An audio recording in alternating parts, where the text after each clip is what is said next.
چلے آئے تھے. حالانکہ ایسا نہیں تھا کہ حدیث ہم نے نہیں پڑھی تھی. ہمیشہ مشکاۃ شریف پڑھاتے یا بخاری پڑھاتے تو وہ حدیث سامنے آتی، لا صلاۃ الا بفاتحۃ الکتاب. ابو ہریرہ کی وہ روایت جس نے سورہ فاتحہ نہ پڑھی فایا خداج خداج خداج، نماز ناقص ناقص ناقص. اس کے آگے ایک حدیث آتی تھی، اسی حدیث کا ایک ٹکڑا تھا. صحابہ نے پوچھا کہ انا نکون وراء الامام، ہم کبھی کبھی امام کے پیچھے بھی ہوتے ہیں. ابو ہریرہ نے فرمایا تھا اقرا بہا فی نفسک، اپنے دل میں پڑھ لیا کرو. یہ حدیث جب دل میں آئی تو بڑی چوٹ سی لگی کہ امام ابو حنیفہ کا فتویٰ تو ہم مانیں اور ایک صحابی کا فتویٰ نہ مانیں. غرضے کی جتنی حدیث آتی ہم سب کی تعویل کرتے تھے. تعویل ہم کیا کرتے تھے؟ ہمارے علماء نے جو سکھا رکھا تھا وہی کرتے تھے. ہم یہ سمجھتے تھے کہ ہماری عقل ناقص، امام اعظم کی عقل کے مقابلے میں ہماری عقل ناقص ہے. اور ہمارے جتنے بھی اکابر ہوئے علماء ہوئے سب نے یہی کہا. یہ جرات اور ہمت نہیں کر پاتے تھے کہ حدیثوں کو دیکھتے ہوئے بھی کہ ہم اس حدیث پہ چلے فقہ کے مقابلے میں. چنانچہ اسی موضوع پہ مناظرہ ٹھہرا. ہم اکیلے تھے، دو علماء اہل حدیث بلایا گیا بستی سے.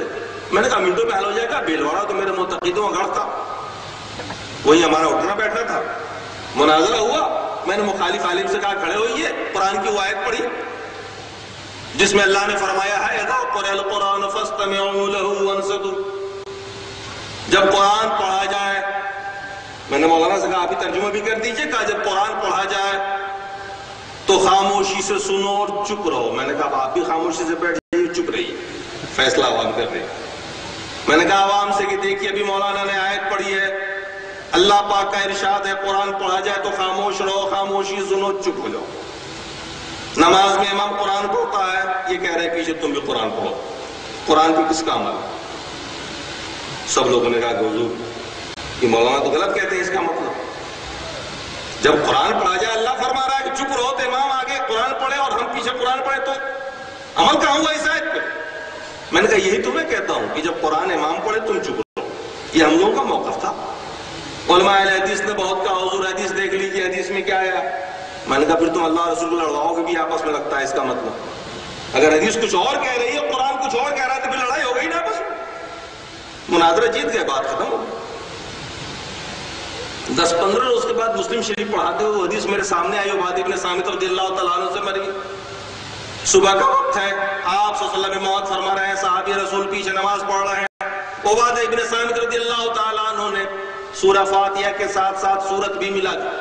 مقتدی تھے اور سورہ فاتحہ کی تلاوت کے ساتھ ساتھ ایک سورت کی بھی تلاوت کر. اللہ کے رسول صلی اللہ تعالیٰ علیہ وسلم نے سلام پھیرنے کے بعد پوچھا تم میں سے کس نے میرے پیچھے قرات کی؟ حضرت عبادہ ابن صامت نے عرض کیا رسول اللہ میں نے. اللہ کے رسول صلی اللہ علیہ وسلم نے ارشاد فرمایا سورہ فاتحہ کے علاوہ کچھ مت پڑھا کرو.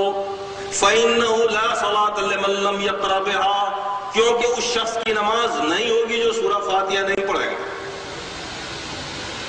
اس حدیث کو پڑھنے کے بعد اب تو دماغ کی ساری کھڑکیاں کھل گئی. یہ تو واضح حدیث ہے، یہاں تو تعویل کی کوئی گنجائش ہی نہیں. اب کیا کیا جائے؟ یہ بڑا مسئلہ تھا میرے سامنے.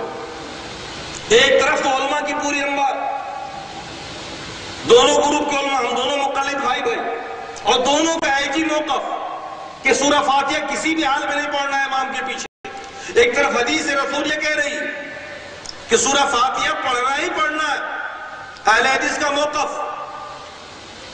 مجھے تحقیق کرنا پڑا. میں نے جے پور کا سفر کیا، جامعہ ہدایہ کا. سب سے پہلے میں نے کوشش کی کہ اس آیت کی تفسیر دوں، جس آیت کو میں نے مناظرے میں پیش کیا تھا. جب دیکھا میں نے 11 تفسیروں کو تو معلوم ہوا کہ یہ آیت سورہ بقرہ کی مکی ہے اور نماز کی فرضیت سے پہلے نازل ہوئی. اس آیت کا نماز سے کوئی تعلق ہی نہیں سرے سے. اب بتائیے ہمارے علماء نے کہاں فکر رکھا تھا جس کو ہم لوگ جھیلتے چلے آ رہے تھے بچپنے سے لے کے اب تک. ہم نے وہاں بڑے بڑے علماء کو جمع کیا، اس طبقے کے بڑے بڑے علماء کو جمع کیا، ان کے سامنے اپنے مسئلے کو رکھا. میں نے کہا مولانا میرے دل کو مطمئن کریے، آپ سمجھائیے. انہوں نے وہی سمجھانے کی وہی کوشش شروع کی جس کو پڑھاتے آئے تھے، وہی دلیلیں دینی شروع کی جو ہدایت کی. اور آخرکار میں نے کہا مولانا یہ دلیل تو ہم 18 سال سے دے رہے تھے، اس حدیث کا کیا جواب؟ یہ حدیث جو میں نے پیش کی آپ کے سامنے، جو مسلم شریف کی ہے، یا تو کہیے حدیث ضعیف، یا کہ کچھ بات واضح کی۔ لاسٹ میں مجبور ہو کر کے علماء نے 2 گھنٹے کے بعد کہا کہ مولانا حق تو یہی بات ہے کہ سورہ فاتحہ کا پڑھنا واجب ہے، اس کے بغیر نہیں نماز ہوتی۔ علماء حدیث کا موقف صحیح۔ تو میں نے کہا 2 گھنٹے تک آپ ہم کو گھماتے رہے بلا وجہ، سیدھے سیدھے 2 گھنٹہ پہلے کہتے تھے تو محنت نہیں کرنی پڑتی اب۔ اور میں نے کہا جب یہ صحیح بات ہے، آپ کو پہلے سے معلوم تھا، تو آپ نے چھپا کیسے رکھا؟ اس میں ایک مدنی عالم بھی، میں نے کہا آپ نے چھپا کیسے رکھا تھا؟ اور اب تو کسی کی بھی نماز نہیں ہوئی، اتنے سارے لوگوں کی آپ نے بتایا نہیں کسی کو۔ کہنے لگے مولانا بڑا فتنہ کا ڈر ہے ہندوستان میں، جانتے ہیں بڑا اختلاف ہے مسلمانوں میں، اس نئی بات کو ڈال دیں گے نیا اختلاف ہے۔ میں نے کہا آپ اختلاف سے ڈرتے ہیں؟ یہاں نماز نہ ہونے کی بات ہے، ایک سنت چھوٹ رہی ہوتی گوارا کر لیتے، ایک مستحب چھوٹ رہا ہوتا گوارا کر لیتے، یہاں تو نماز ہی جا رہی صرف اختلاف کے ڈر سے۔ میں نے کہا یہ دونوں آدمی مل کے ایک فتویٰ جاری کرتے ہیں، مسلمانوں میں اتحاد ہو جائے گا۔ کہنے لگے کیسے؟ میں نے کہا لکھیے ایک فتویٰ کہ آج سے ہندوستانی مسلمانوں پر نماز کی فرضیت ثابت کی جاتی ہے، میں بھی سائن کرتا ہوں اور آپ بھی سائن کریے، ادھر سے میں ہوں، اس طبقے سے آپ رہیے، کہ یہ ثابت ہو گئی۔ کہنے لگے کیسی پاگل پن کی باتیں کر رہے ہیں آپ، ثابت ہو جائے گی فرضیت ہمارے آپ کہنے سے؟ میں نے کہا مولانا 90% لوگ نماز ہی نہیں پڑھتے اس ہندوستان میں، ہے کیا؟ 90% لوگ تو بے نمازی ہے نا، اور 10% پڑھتے ہیں بغیر سورہ فاتحہ کے، تو نماز تو اس کی بھی نہیں ہوئی، اس کی بھی نہیں ہوئی، اس کی بھی نہیں ہوئی۔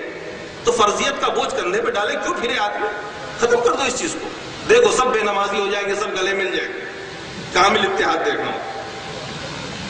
اس کے بعد ہی میں لوٹ کے گیا بھلواڑہ، اور میں نے لوگوں کے سامنے بٹھا کے اعلان کیا کہ مولانا یہ مناظرہ جو میں نے جیتا ہے وہ میں ہار گیا۔ لوگوں کو بڑی خوشی ہوئی کہ اپنی شکست کو آپ نے کیسے قبول کیا۔ میں نے کہا یہ شکست مجھے سوچنے پہ مجبور کر رہی ہے کہ اب کچھ اور ہی ہے۔ وہاں سے میں نے تحقیقات شروع کی اسلام کی۔ وہاں میں نے محسوس کیا کہ اگر ان علماء کو اور پیروں کو اگر ایک طرف ڈال دیں اور ڈائریکٹ قرآن و سنت کو ہم پکڑ لیں، جس کے پکڑنے کی ہدایت ہمارے رسول کریم علیہ الصلوۃ والسلام نے بھی دی، اور جس کے بارے میں قرآن میں کہا گیا اطیعوا اللہ واطیعوا الرسول، اللہ اور اس کے رسول کی اطاعت کرتے رہو، ولا تبطلوا اعمالکم، اپنے اعمال کو باطل نہ کرو غیروں کی اتباع کر کے۔ انہی دونوں کی اتباع کرنے کو اللہ نے فرمایا، اور یہی 2 چیزیں یعنی علماء اور پیر جو ان کے مقابلے میں ہیں، ہمارے دین کے لیے لٹیرے ہیں، ڈاکو ہیں، اور انہی 2 چیزوں یعنی قرآن و سنت کو پکڑنے کی ہدایت رسول کریم نے بھی دی۔ تو کیوں نہ ہم دین کو سمجھیں اور ان 2 طریقوں سے سمجھیں؟ ہم اسی گو مگو میں تھے، انہی دنوں میں ہم چل رہے تھے، اسی گو مگو میں تھے۔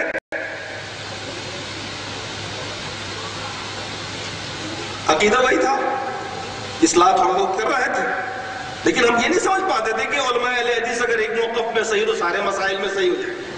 ہم سمجھتے تھے گستاخ رسول تو ہے، چلو ایک مسئلے میں صحیح ہے، باقی میں تو وہی ہوں گے، کیونکہ ذہن میں تو وہی بٹھایا گیا تھا بچپنے سے، یہاں تک دماغ میں تھا، یہ بٹھایا گیا تھا بچپنے میں، کہا گیا تھا کسی وہابی کو اگر ایک چماٹا مار لو 2 رکعت نفل کا ثواب۔ نفرت اتنی دماغ میں بٹھائی گئی، کبھی دیکھا ہی نہیں، ملا ہی نہیں، ان سے مصافحہ کر لو نکاح ٹوٹ جائے گا، اپنا نکاح بچاؤں یا آپ کے صحبت میں بیٹھوں۔ ایسی رکاوٹیں کھڑی کر دی گئی کہ نہ یہ حق قریب جائے گا نہ حق کو جانے گا۔ میں کہتا ہوں آج میں بھی اگر علماء اس رکاوٹ کو دور کر دے اور کہہ دے کہ سب لوگ سب سے مل سکتے ہیں، سب لوگ سب کے پاس بیٹھ سکتے ہیں، تو یقین جانیے علماء کو اتنی محنت نہیں کرنی پڑے گی آپ کا حق پہنچانے۔ ماشاءاللہ میں نے یہ پایا ہے کہ علماء اہل حدیث میں عوام اتنے قابل ہے جتنے قابل ادھر علماء نہیں۔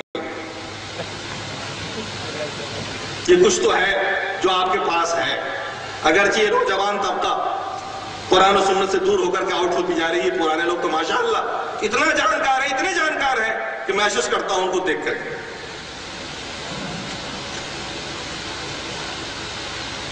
تو آج بھی اگر آپ قریب ہوں ان سے، وہ آپ سے قریب ہو جائے، قریب سے ایک دوسرے کو دیکھیں، تو دین بڑی آسانی سے ان کو مل سکتا ہے۔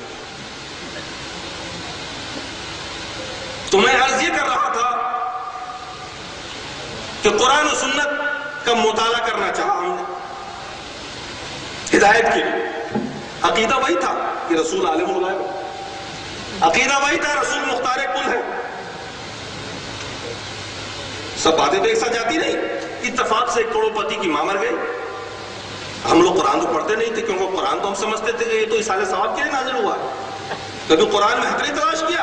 اکثر اس قوم میں آج گمراہی کی وجہ یہی ہے کہ وہ نہ قرآن پڑھتے نہ حدیث پڑھتے. ہاں، اور ہم لوگ قرآن پڑھنا ابھی تو نہیں سمجھتے تھے.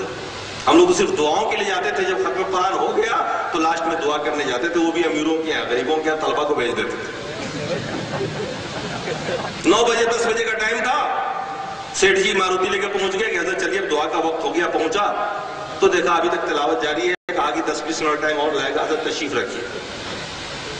تو میں نے ایک پارا اٹھا لیا، چلو ٹائم پاس کرتے ہیں. ذہنیت دیکھیے، قرآن پڑھتے تھے مگر ٹائم پاس کے لیے، ہدایت کے لیے نہیں. اچانک ایک آیت ہے سامنے،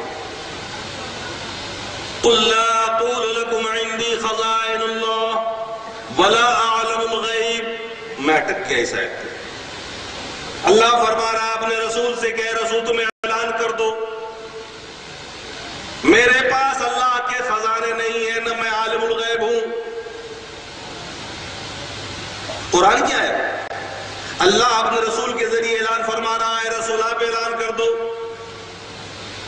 میں مختار کل نہیں ہوں، نہ میں غیب کا جاننے والا ہوں. اب زندگی بھر تو ہمارا عقیدہ کچھ اور تھا. قرآن کی ایک ہی آیت نے ہمیں مجروح کر دیا، ہم اس کے آگے بڑھ نہیں سکے. یا اللہ یہ کیا ماجرا ہے؟ عقیدہ ہمارا کچھ اور ہے. میں نے اپنے مدرسین کو بلایا، بیٹھا، میں نے کہا دیکھو یہ کون سی آیت ہے، کیا مطلب ہے اس کا؟ وہ کہنے لگے صاحب آپ نہیں سمجھے، ہمارے آیت سمجھا اس کو. میں نے کیا سمجھا؟ کہ اللہ کے پاس جو علم ہے، علم غیب وہ ذاتی ہے، رسول کے پاس ہے جو عطائی ہے. تو میں نے کہا یہ کون سا مسئلہ ہے بھائی؟ یہ تو ہر آدمی، یہاں تو غیر مسلم بھی کہتا ہے کہ جتنے غیر اللہ کو پوچھتے ہیں ان کے پاس بھی پاور وہ عطائی ہی مانتے ہیں. کون کہتا ہے کہ ڈائریکٹ ہے؟ سب کا تو یہ مسئلہ ہے. میں نے کہا یہاں بھی گھپلا. تو میں نے سوچا کہ آج کے بعد دیکھا جائے کہ قرآن کیا ہے اور حدیث کیا. اور پھر مفت قرآن پڑھنے کی عادت تھی نہیں، میں اس کو کورس میں نافذ کر دیا. میں نے گھنٹی اپنے پاس رکھوں گا، پڑھاؤں گا. 9 پارے تک پڑھاتے پڑھاتے علماء اور پیروں کے اثر سے آپ نے آپ کو دور کیا، قرآن و سنت کے پیچھے چلا اور قرآن و سنت کو پڑھنا شروع کیا، سمجھنا شروع کیا، پڑھانا شروع کیا. 9 پارے پڑھاتے پڑھاتے میں اہل حدیث ہو گیا. میرے سارے طلبہ اہل حدیث ہو گئے. پڑھنے والے جو تھے وہ سب اہل حدیث. کہنے لگے اسلام تو یہ ہے، ایک دم آسان شاندار اسلام، جس میں نہ آپ کی چہرے کی رضا دیکھنی ہے، نہ ان کا یہ دیکھنا ہے. ابھی تک تو یہ عالم تھا کہ غیر اللہ کا خیال رکھتے تھے تو کبھی یہ ناراض نہ ہو جائے، کبھی اس مزار کو دیکھنا، کبھی اس کو دیکھنا، کبھی ان کا شکن سیدھا کرنا. یعنی 10 کی اتباع کرنے کی وجہ سے 10 کو راضی رکھنا پڑتا، اور 10 کو راضی رکھنے میں بڑی پریشانی ہوتی تھی. یہاں تو اللہ اس کے رسول کی رضا اور کچھ نہیں، سیدھا سیدھا مسئلہ. ویسی نماز پڑھو جیسا اللہ کے رسول نے بتائی، ویسا عقیدہ رکھو جیسا اللہ کے رسول نے بتا دیا. ایک دم آسان، سچا سیدھا سا اسلام. انقلاب آ گیا ہماری زندگی میں. اس وقت تک بھی نہیں سمجھا تھا ہم نے کہ اہل حدیث کا یہ مسلک ہے. ہم نے یہ سمجھا تھا کہ اسلام کو ہم نے دریافت کر لیا صحابہ والا دین. یہ صحابہ والا اسلام ہے جو میں نے پایا. اہل حدیث کے بارے میں اس وقت بھی غلط فہمی تھی کہ یہ وہی استاد رسول ہے جو بچپن سے سمجھا تھا. جب اللہ نے حق عطا فرما دیا، ہدایت مل گئی، میں نے استعفیٰ دے دیا. ہمارے اراکین مدرسہ نے کہا کہ صاحب آپ جو کچھ بھی ہیں اندر ہم کو برداشت ہے، چونکہ میں نے بہت پروان چڑھائے تھے ادارے کو. منطق و فلسفہ کے ماہر استاد رہا میں. انہوں نے کہا کہ آپ جو کچھ بھی ہمیں برداشت ہے، بس اندر رہیں، باہر کچھ نہ بولیں. میں نے کہا یہ ممکن نہیں، آپ تو اس زبان سے نکلے گا جو جانتا ہوں بولتا ہوں، بولوں گا. میں نے کہا نہیں ہوگا، استعفیٰ دے دیا، اپنے علاقے میں پہنچ گیا. میں نے کہا کہ اب تو میں ظاہر سی بات ہے کسی مدرسے میں رہ نہیں سکتا. اپنے کاروبار میں لگ گیا، کھیتی میں لگ گیا، اپنا جو تھوڑی سی کھیتی تھی اسی میں لگا اور دین کا کام فی سبیل اللہ کرنا شروع کیا. ایک مدرسہ تھا پڑوس میں، 6 مہینے وہاں پڑھایا فی سبیل اللہ. وہاں بھی لوگ اہل حدیث ہو گئے. لڑکے جو پڑھتے تھے وہ اہل حدیث ہو جاتے تھے. ایک مزار ہے مدرسے کمپاؤنڈ میں جہاں میں پڑھاتا تھا، وہ میرے سسر ددیا سسر کا مزار. وہاں مرغا چڑھتا تھا، بکرا چڑھتا تھا. وما اہل بغیر اللہ کی تفسیر جب بچوں نے پڑھی تو مرغا چڑھانے والوں کو، بکرا چڑھانے والوں کو روک دیا. وہاں سے وہ بھی ہوا اڑ گئی کہ یہ وہابی ہے۔ تب سمجھ میں آیا کہ یار وہابی اسے کہتے ہیں کیا؟ جو شرک سے بچتا وہی وہابی ہوتا۔ پھر ایک روز میں تقریر کر رہا تھا کہ میلاد میں ایک اہل حدیث دور سے آیا ہوا تھا، صبح کو ملا، اس نے کہا کہ مولانا آپ تو میرے مولانا کی طرف تقریر کرتے ہیں، تو اہل حدیث مولانا ایسے تقریر کرتے ہیں، آپ لوگ تو گالیاں دیا کرتے تھے تقریر میں، یہ کب سے سدھر گیا؟ میں نے کہا کیا اہل حدیث ایسی تقریر کرتے ہیں جیسی میں کر رہا ہوں؟ کہنے لگے ہاں وہ قرآن و سنت سے بات کرتا ہے۔ میں نے کہا ملاؤ کسی اہل حدیث سے، عالم سے، تاکہ میں انٹرویو لے سکوں۔ اب میں پتہ لگانا شروع کیا کہ دنیا میں اکیلا ہی تو نہیں ہوں مسلمان، یا اور بھی کوئی ہے اس اسلام کو ماننے والا؟ کہا کہ ہاں صاحب ملائیں گے۔ میں نے کہا خفیہ طریقے سے لے آنا فلاں بازار پہ۔ ایک مولانا عبدالعزیز ہمارے یہاں، میں نے کہا ظاہر سی بات ہے اگر لوگوں نے دیکھ لیا مسافہ کرتے ہوئے تو میرا حقہ پاری بند ہو جائے گا۔ میں نے کہا چپکے سے لے آؤ۔ ایک ہوٹل میں چپکے سے لایا، میں پہنچا، گیا قریب، دیکھا مولانا، یہی مولانا ہے جن کے سر پہ ٹوپی بھی نہیں۔ میں نے کہا یہ کیسے مولانا ہے؟ کیونکہ ہم تو عادی تھے اس مولانا کے دیکھنے کے، آنکھوں میں سرما بھی نہیں ہے، چشمہ بھی نہیں ہے۔